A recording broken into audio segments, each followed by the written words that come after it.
just waiting for the next question. Yeah. All right, moving on to our next question in queue.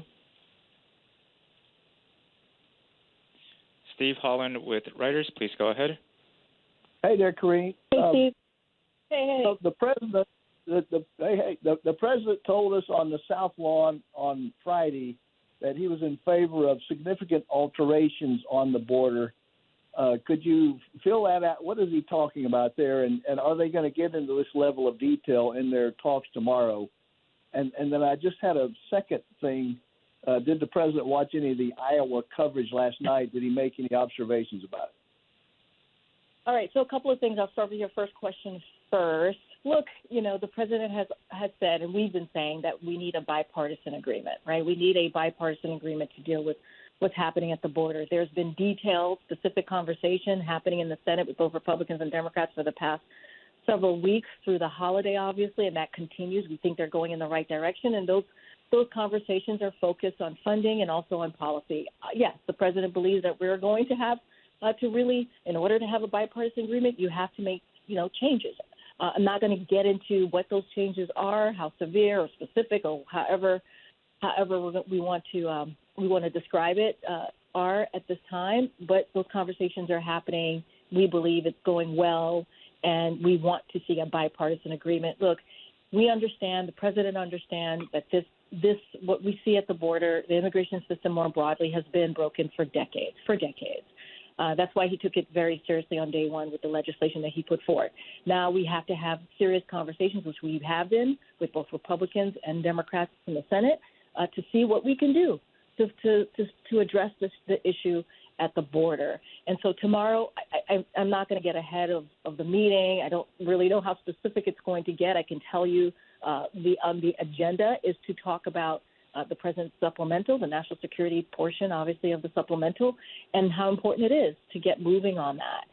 But now I'm not going to get into details of specifics of how granular they're going to get at all in that meeting. But it is going to be important, and we'll have more for all of you to share on that. As it relates to the caucuses, the Iowa caucus, I want to be really careful, as all you know, is that I'm a federal employee, obviously, so not going to comment on the upcoming election, the 2024 election. What I can say, I know folks had this question. The president was here last night at the White House as it relates to if he's seen it or not. Of course, I'm sure he's seen the coverage of the Iowa caucus. Don't have anything specific to share on that. And I also want to lift this up, too. Yesterday, you saw the president. Some of you traveled with us. We were in Philly. We went to Philly Abundance. And I think it's important to lay out what's important to this president, right? He went to a non-for-profit food bank that serves the Philadelphia and also the Delaware Valley regions of Pennsylvania, and the work that they do is to drive hunger from our community, right? To get that out. We're talking about food insecurity today, and to end hunger for good. So, look, he distributed food. You all saw that. That was really important. That was his main focus for yesterday.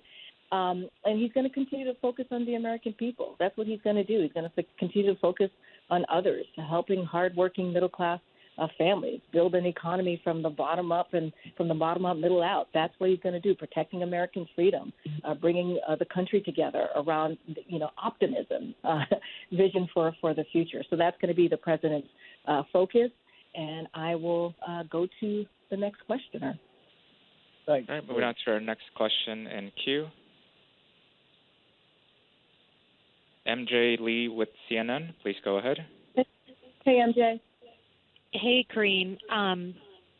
Just on the Iowa caucuses last night, what, if anything, I know that you are not going to get into details, but just generally speaking, what, if anything, did the president make of the results that showed that the majority of caucusgoers said they don't believe that his win in 2020 was legitimate? And if you can't speak to the president's reaction to that, can you speak to the reaction to that from yourself or other White House officials?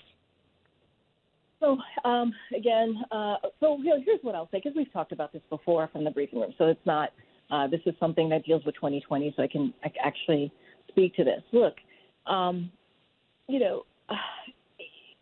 the president is going to continue to stand against conspiracy theories, right? And we know what you just laid out to me about how people feel has been debunked, right? It has been debunked by federal judges who are Republican judges. Other officials have debunked that. You know, we had a very free and fair election. That's what we know. That is the fact. And it's important to state that. It's important to be clear, very, very clear about that.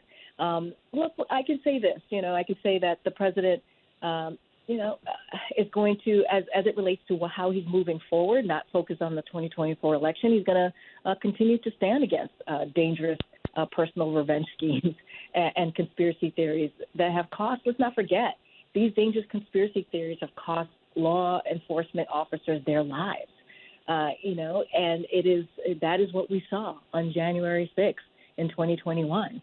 It was an attack on our democracy, and it was because people believed the insurrectionists, the mob, more than 2,000 people who showed up at the Capitol, believed the conspiracy theories that they were told about this election, and it cost officers their lives. And that is incredibly dangerous. Our democracy was under attack. Again, a very scary moment in our history, a dark time in our history. You heard the president talk about this very recently when he was in Valley Forge. And so, look, we have to speak out about that. We have to be very clear spoken about those types of conspiracy theories. We have to speak against them. And so I'll just leave it there.